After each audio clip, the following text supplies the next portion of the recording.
Hyderabad Dilsukh Nagar women's హాస్టల్లో ములుగు జిల్లాకు చెందిన సాహితీ అనుమానాస్పద మృతి పట్ల ఇప్పుడిప్పుడే వెలుగులోకి వస్తున్న నమ్మలేని నిజాలు. ములుగు జిల్లా వెంకటాపురం మండలం అలుబాక గ్రామానికి చెందిన సుంకరి వెంకట సుబ్బారావు కుమార్తె సుంకరి సాహితీ మృతికి కారణం వెంకటాపురం గ్రామానికి చెందిన పిఎస్సిఎస్ చైర్మన్ మరియు కాంగ్రెస్ పార్టీ ప్రముఖ సీనియర్ నాయకుడు చిడెం మోహన్ రావు తనయుడు చిడెం హరీష్. తండ్రి కొడుకుల బెదిరింపుల కారణంగానే సాహితీ బలవన్ మరణానికి పాల్పడిందని హైదరాబాద్ ఉమెన్స్ హాస్టల్లో సాహితీ క్లాస్మేట్స్ వెల్లడించారు. సాహితీ కుటుంబానికి ప్రభుత్వం న్యాయం చేకూర్చాలి, వి వాంట్ జస్టిస్ అనే నినాదాలతో సాహితీ సొంత గ్రామానికి చెందిన వెంకటాపురం మండలం జాతీయ రహదారిపై సాహితీ భౌతికాయంతో నిరసన వ్యక్తం చేశారు. ఇలాంటి రాజకీయాలకి ఏ ఆడపిల్ల జీవితం చీకటి కావద్దని కొవ్వొత్తుల వెలుగులో భారీ ర్యాలీ నిర్వహించారు. కుటుంబ సభ్యులు అధికార పార్టీ అండ చూసుకొని ఏం చేసుకుంటారో చేసుకోండి అని సాహితీ తల్లిదండ్రులకు ఫోన్ ద్వారా బెదిరింపు చర్యలకు పాల్పడ్డ ఇలాంటి కీచక రాజకీయ నేతలకు మళ్ళీ రాజకీయ భవిష్యత్తు కల్పించనుందా ఈ కాంగ్రెస్ ప్రభుత్వం అనే విషయం ములుగు జిల్లాలో పలు పార్టీ నాయకుల్లో చర్చనీయాంశంగా మారింది. దీనిపై మరింత సమాచారం ములుగు జిల్లా మా ప్రతినిధి భార్గవ్ అందిస్తారు. కళ్ళు తెరు కళ్ళు తెరు కళ్ళు తెరు కళ్ళు తెరు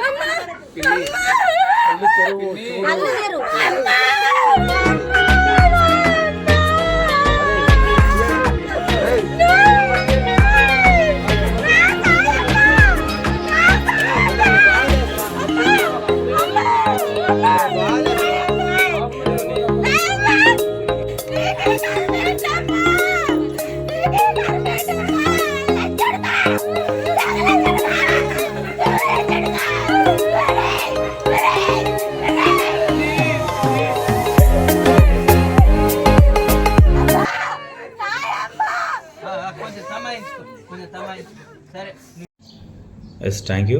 ప్రధానంగా మనం చూసుకున్నట్లయితే ఏదైతే తెలంగాణ రాష్ట్రానికి రాజధానిగా పేరుగాంచినటువంటి హైదరాబాద్ నడిబొడ్డులో అయితే ఒక్కసారిగా మహిళలంతా కూడా ఉలిక్కిపడే సంఘటన అయితే చోటు చేసుకుంది. ఇదే విషయంలో ములుగు జిల్లా వెంకటాపురం మండలం ఆలుబాక గ్రామానికి చెందిన సాహితీ 26 ఏళ్ల అమ్మాయి హైదరాబాద్లో ప్రైవేట్ ఉమెన్స్ హాస్టల్లో అనుమానాస్పద బలవపేత మరణానికి గురైన విషయంలో మనం ప్రజెంట్ అయితే ఆలుబాకలో ఉన్నాం. పూర్తిగా మృతురాలి స్వగృహం నందు అయితే ఉన్నాం.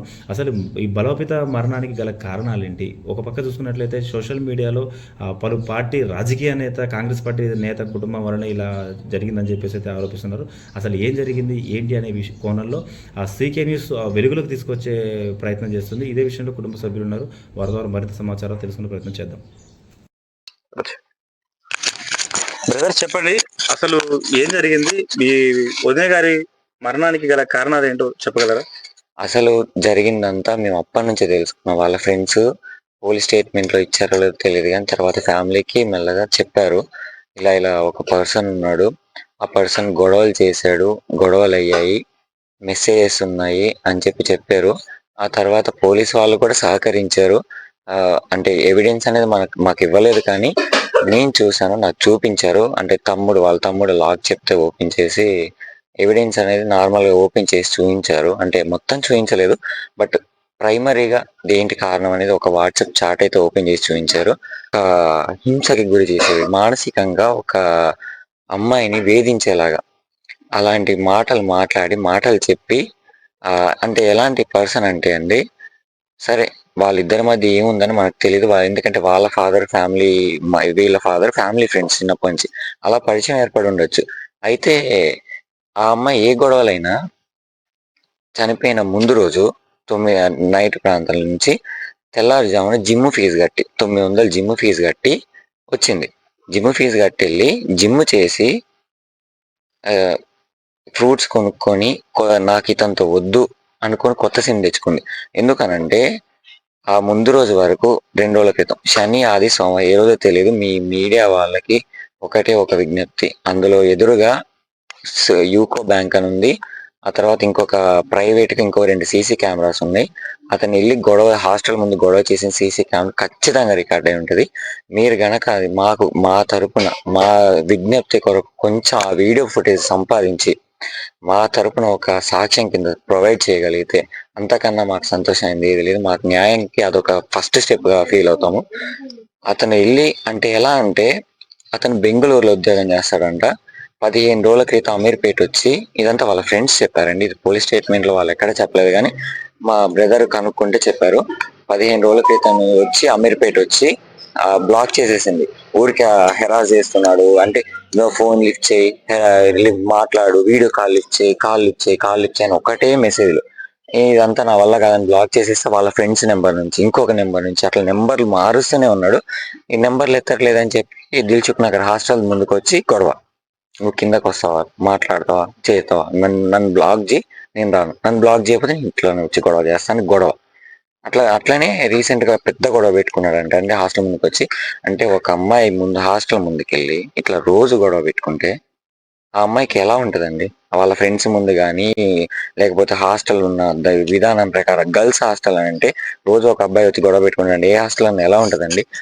అప్పటికి ఆమె స్ట్రాంగ్ కాబట్టి, సరే ఇవన్నీ నాకు వద్దు, నీ మెంటల్ టార్చర్లు కానీ, నీ మెసేజ్లు కానీ నాకు వద్దు, నీ బతుకు నువ్వు బతుకు, నా బతుకు నేను బతుకుతా అని ప్రాధేయపడినా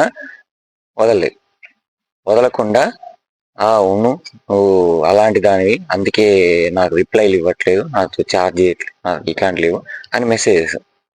సరే అది వదిలేయండి. అయిపోయిన తర్వాత ఎప్పుడైతే అమ్మాయి లిఫ్ట్ చేయకుండా ఉందో, కొత్త సిమ్ తీసుకుంటా అనుకుందో, ఇతన్ని బ్లాక్ చేసేసింది. బ్లాక్డ్ మెసేజెస్ లో ఉన్నాయని ఖచ్చితంగా చెప్తున్నారు. ఇది మాత్రం గట్టిగా రికార్డ్ చేసుకోండి. బ్లాక్డ్ మెసేజెస్ లో ఇన్ఫర్మేషన్ ఉంది. అది గనక తారుమారు చేస్తే ఇంకా ఈ సమాజంలో న్యాయం లేదు. వాళ్ళ మమ్మీకి ఫోన్ చేసింది. అయితే ఇదే గొడవ హాస్టల్ ముందుకు వచ్చి గొడవ చేస్తే మా అత్తయ్యకి ఫోన్ చేసిందండి. ఇది ఎవరికి మాకు తెలియదు. మా అత్తయ్య ఒక్కదానికి ఫోన్ చేసి, మమ్మీ ఇట్లా గొడవ చేస్తున్నాడు చిడెం అంకుల్ వాళ్ళ అబ్బాయి అని అంటే, మా అత్తయ్య చిడెం మోహన్ రావుకి రికార్డ్ చేసుకొని చిడెం మోహన్ రావుకి ఫోన్ చేస్తే అతను అన్న మాట, ఏం చేసుకుంటావో చేసుకో, కేసు పెట్టుకుంటావో పెట్టుకో, నువ్వేమన్నా చేసుకో. ఇది అతను అన్న మాటలు. అంటే నీ కొడుకు ఇలా వెళ్ళి గొడవ చేస్తున్నాడు అని ఫ్యామిలీ ఫ్రెండ్స్ కదా ఆయన ఫోన్ చేసి సర్ది అంటే మీ వాడిని మీ కంట్రోల్లో పెట్టుకోండి, అంటే కంట్రోల్లో కూడా కాదండి, మీ వాడిని కొంచెం జాగ్రత్తగా చూసుకోండి, మా అమ్మాయిని చికాకు చేయొద్దు అని చెప్పడానికి చేస్తే అతను అన్న మాటలు ఏ అండ చూసుకొని అన్నాడో అందరికీ తెలుసు. పొలిటికల్ గా బ్యాక్గ్రౌండ్ ఉందన్న ఒక పెద్ద అండ, డబ్బులు, పొలిటికల్ అండ అవి చేసి, అంటే ఈ సర్ది చెప్పుకోవడానికి చేసిన వాళ్ళని మీరు ఏం చేసుకుంటారు అంటే, మా వాళ్ళు నిజంగా ఫైనాన్షియల్ చాలా వీక్ అండి.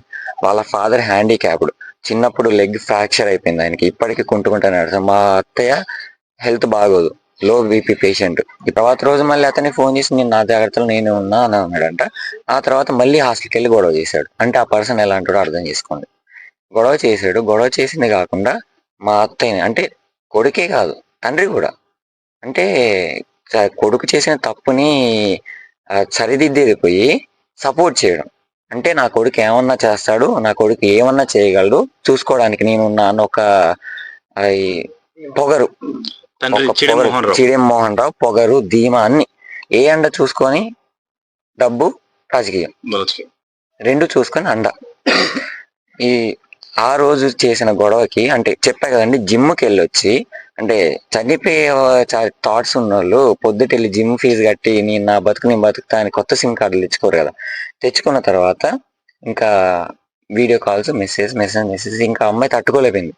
వాళ్ళ మమ్మీకి ఫోన్ చేస్తే, అంటే మీడియాకి తెలిసిన సమాచారం ఏంటంటే, ఏదైతే ఈ మృతురాలి అరేంజ్మెంట్ కి సంబంధించి మృతురాలి చనిపోవడానికి గల కారణం కేవలం ఏంటంటే చేయడం, అంటే వాళ్ళ అబ్బాయే కాకుండా తండ్రి వేధింపులు, తండ్రి వీడియో కాల్స్ కూడా ఆ మృతురాలి ఏదైతే నువ్వు ఏం చేసుకుంటారో చేసుకోండి, ఏమైనా మీరు ఇంతకు మించి చేస్తే మీ కుటుంబాన్ని కూడా నేను ఇబ్బంది పెట్టే ప్రయత్నం చేస్తా అని చెప్పేసి చిడెం మోహన్ రావు సాహితీకి ఫోన్ చేసిన కాల్ రికార్డ్స్ ఉన్నాయి. అంటే రికార్డింగ్స్, అంటే వాయిస్ రికార్డింగ్స్ లో హిస్టరీ మాత్రం ఆయన నుంచి చనిపోయిన ముందు రోజు ఎన్ని మిస్డ్ కాల్స్ ఉన్నాయో ఉన్నాయి. నేను చూసా, నా కళ్ళతో నేను చూసా. అది కాల్ హిస్టరీలో ఉంది. కావాలనుకుంటే కాల్ హిస్టరీ తీయచ్చు, కాల్ రికార్డింగ్స్ కూడా తీయచ్చు ఫోన్ నుంచి. ఎందుకంటే తెలిసిందే కదా, మనం కేసు పెడితే ఫోరెన్సిక్స్ వాళ్ళు తీస్తారు. అతను ఏం మాట్లాడాడో, ఎలా మాట్లాడాడో అందరూ తీస్తారు. ఇంకొకటి, అతను కూడా కారణం అంటానికి ఆ అమ్మాయికి సర్ది చెప్పాల్సింది పోయి రివర్స్ లో నా కొడుకు ఏమన్నా చేస్తాడని చెప్పి తల్లితో అని, ఆ తర్వాత అమ్మాయికి ఫోన్ చేసి, అంటే కొడుకే చేసి విసిగిస్తానంటే తండ్రి కూడా ఏం చేద్దామని. అంటే ఒక పర్సన్లు వాళ్ళు పొలిటికల్ గా ఒక హోదాలో ఉన్నారు కదా అని ఇంకా యువతల చిన్న చితక వాళ్ళని ఇంకా బతకనియరా అండి? మీడియా దగ్గర ఉన్న సమాచారం ఏంటంటే ఏదైతే పూర్తిగా ఈ మృతురాలి మృతికి సంబంధించి పూర్తిగా కూడా అధికార పార్టీ అండ ఉంది, ఆ కాంగ్రెస్ పార్టీ రాష్ట్ర నాయకుడిని కావచ్చు లేదా జిల్లా నాయకుడిని కావచ్చు అని చెప్పేసి అయితే ఆ తండ్రి కూడా ఇలాంటి బెదిరింపు చర్యలకి పాల్పడాలని చెప్పేసి ఉంటుంది. అసలు అధికార పార్టీ కాంగ్రెస్ పార్టీకి సంబంధించిన నాయకుడు చేసినటువంటి తప్పిదానికి మీకు ఈ కాంగ్రెస్ ప్రభుత్వంలో న్యాయం జరుగుద్దని మీరు ఎంతవరకు నమ్ముతున్నారు? కాంగ్రెస్ నాయకుడు మ్యానిపులేట్ చేస్తాడన్న భయం ఉంది, కానీ కాంగ్రెస్ ప్రభుత్వం నుంచి న్యాయం జరుగుతుందన్న ఆశ కూడా ఉంది. ఎందుకనంటే మా Mulugu district MLA and division MLA Seethakka ఇలాంటి వాటిని టాలరేట్ చేస్తుందని చెప్పి అసలు మేమైతే అనుకోవట్లేదు. ఇలాంటి పర్సన్స్ వెళ్ళినా రివర్స్ లో అతనికే చెప్తాదేమో కానీ ఇలాంటి ఎంకరేజ్ చేస్తుందని అయితే అనుకోవట్లేదు. ఈ ఒక అమ్మాయి సూసైడ్ చేసుకుంది అన్న దానికి ఏ కాంగ్రెస్ లీడర్ అయినా, టిఆర్ఎస్ లీడర్ అయినా, లేకపోతే ఏ లీడర్ అయినా అతనికి అండగా నిలిస్తే ఇంకా ఈ సమాజంలో న్యాయం అనేది ఉండదు. కాబట్టి నేను అతనికి అండగా నిలుస్తారని అనుకోవట్లేదు. ప్రజల పక్కనే ఉంటారు, ప్రజలకు న్యాయం చేపిస్తారని చెప్పి మేము గట్టిగా నమ్ముతున్నాం. చైతన్యపురి పోలీస్ స్టేషన్ వాళ్ళు కూడా మాకు నిన్నటి వరకు కూడా సహకరించారు. వాళ్ళు మమ్మల్ని ఏ ఇబ్బంది పెట్టలేదు. మాకు కావాల్సిన సమాచారం చెప్పారు, ఏమి అడిగినా చెప్పారు, ఎలాంటి సమాచారం అని ఇచ్చారు. కాకపోతే ఎవిడెన్స్ మాత్రం ఫోన్ మాత్రం రికవరీ ఇవ్వలేదు. అది ఓకే, ఎందుకంటే వాళ్ళ దగ్గర ఉండాలి, మేమేమనట్లేదు. మా ఒక్కటి కోరిక ఏంటంటే దాన్ని మ్యానిపులేట్ చేయకుండా చూడాలి. ఇంకొకటి ఖచ్చితంగా న్యాయం జరుగుతుందని మాకైతే నమ్మకం ఉంది. Thank you. ఇదే విషయంలో పూర్తిగా తెలంగాణ రాష్ట్ర వ్యాప్తంగా కూడా చీమ చిటుకుమన్నా సరే ఉమెన్స్ వెరిఫికేషన్ కానీ లేకపోతే మహిళా మండల సంఘాలు నాయకులు కానీ ఏదైనా ఇలాంటి చిన్న విషయాలను కూడా అసలు వదిలే పరిస్థితి కాదు. అలాంటిది మీ యొక్క సాహితీ వదిన గారి విషయంలో ఈ సంఘటన జరిగి 24 గంటలు అవుతున్నప్పటికీ ఇప్పటికీ కూడా ఇటు మహిళా మండల సంఘాలు కానీ లేకపోతే మహిళా వెల్ఫేర్ గ్రూప్స్ కి సంబంధించి కానీ ఎవరు ఎటువంటి స్పందన ఇవ్వకపోవడం పట్ల పూర్తిగా చూసుకున్నట్లయితే ఇటు ప్రతిపక్ష పార్టీలు కావచ్చు, పలు రకాల పార్టీలు కావచ్చు, ఇదంతా కూడా అధికార పార్టీ అండదండాలతోనే జరుగుతుందనే ఆమోదం అయితే వ్యక్తం అవుతుంది. దీనికి మీ సమాధానం ఏంటి? అది ఎగ్జాక్ట్ ఏం జరుగుతుందని మాకైతే ఐడియా లేదు. కాకపోతే మహిళా సంఘాల నుంచి అయితే ప్రస్తుతానికైతే ఏ రెస్పాన్సివ్ లేదు. కాంగ్రెస్ పార్టీకి సంబంధించిన చిడే మోహన్ రావు గాని వారి అబ్బాయి గాని ఈ సంఘటనకు ఎటువంటి సమాధానం లేదు, ఇది ప్రతిపక్ష పార్టీల కుట్ర అని చెప్పేసి అయితే ఆ పలు పార్టీల లేకపోతే మన అధికార పార్టీ సంఘాలు అయితే ఆరోపిస్తున్న పరిస్థితి కనపడుతుంది. ఎటువంటి సంబంధం లేనప్పుడు నిన్నటికి నిన్న సంఘటన జరిగిన ఏదైతే గంటన్నర సమయంలో సొంత ఊరిని ఉన్న ఇల్లుని వదిలేసి కూడా వాళ్ళు పరారులో ఉన్నట్టయితే మనకి పర్టికులర్ గా తెలుస్తుంది. దీనిపై మీ స్పందన? ఇప్పుడు ప్రతిపక్షాలు చేయించేదైతే ఇప్పుడు ఎవరైనా సరే ఇక్కడ కలిసి ఫ్యామిలీ ఫ్రెండ్స్ అన్నప్పుడు ప్రతిపక్షాలు ఎవరు చేస్తారండి? ఇంకొకటి ఏంటి అనంటే జరిగింది సూసైడ్, కూతురు చనిపోయిన బాధలో ఉంటే ప్రతిపక్షాలు చేయిస్తున్నారంట అని నోరేలా వస్తుందండి? వాళ్ళ కొడుకు మర్డర్ చేశాడు, ఇండైరెక్ట్ మర్డర్. అట్లాంటి మర్డర్ చేసిన వాళ్ళకి మళ్ళీ ప్రతిపక్షాలు లేకపోతే ఇలాంటి రాజకీయం పులిమేసి ఏదో తప్పిచేద్దాం అని చూసినంత మాత్రాన పోవు కదా. ఈ రాజకీయాలు ఇలాంటి రాజకీయాలు చూసి ఉన్నారు వాళ్ళు. కాకపోతే ఎంత రాజకీయాలు చేసినా ఏం చేసినా మాకు మాత్రం జస్టిస్ జరగాలని జస్టిస్ జరుగుతుందని నమ్ముతున్నాం. మా మేనకోడలు సాహితీని హెరాస్మెంట్ చేసి ఆత్మహత్యకి పురిగొల్పిన చిడం హరీష్ కి పోలీస్ శాఖ వారు ఏ సెక్షన్ అయితే దానికి సూటబుల్ గా ఉంటుందో ఆ సెక్షన్లు పెట్టి ఖచ్చితంగా ఆ మనిషికి ఉరి శిక్ష కంటే ఘోరమైన శిక్ష, పురుగులు పడి చచ్చిపోయేలాంటి శిక్ష వేయాలని చెప్పి నేను కోరుకుంటున్నాను. మీ కూతురికి ఏదైతే అన్యాయం జరిగిందో మేనకోడలు ఆ మేనకోడలికి ఎవరైతే అన్యాయం జరిగిందో ఆ వ్యక్తి పూర్తిగా ఏ పార్టీకి చెందినవాడు? ఆయన కాంగ్రెస్ పార్టీకి చెందిన వ్యక్తి. పేరు కూడా చిడం మోహన్ రావు, వాళ్ళ అబ్బాయి చిడం హరీష్. ఆ హెరాస్మెంట్ వల్లే నా మేనకోడలు ఆత్మహత్య చేసుకున్నది. అధికార పార్టీలో మీ మేనకోడలికి న్యాయం జరుగుతుందని మీరు అనుకుంటున్నారా?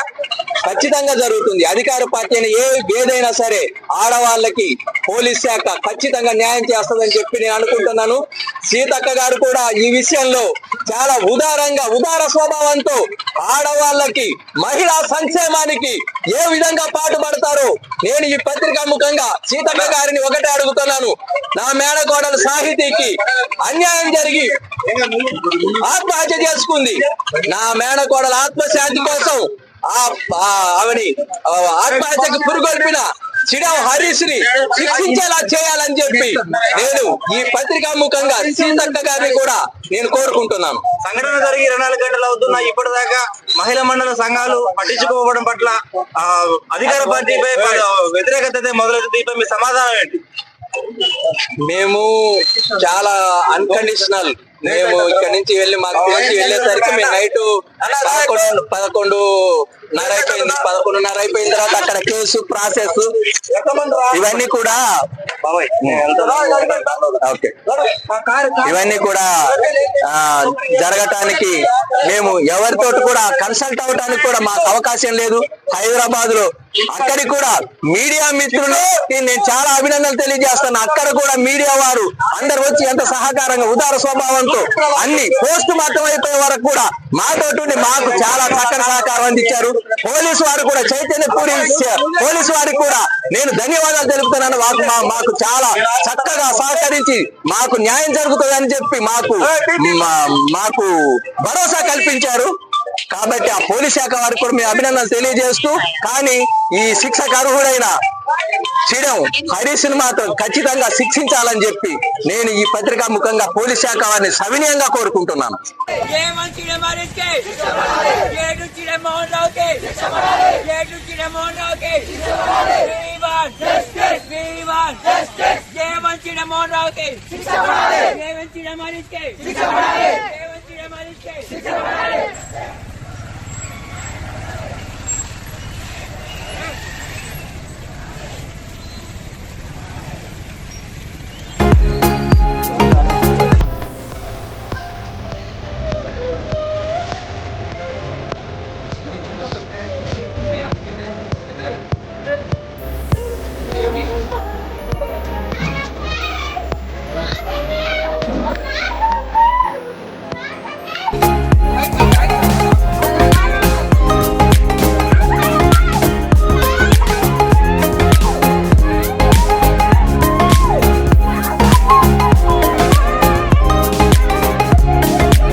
కళ్ళు తెరు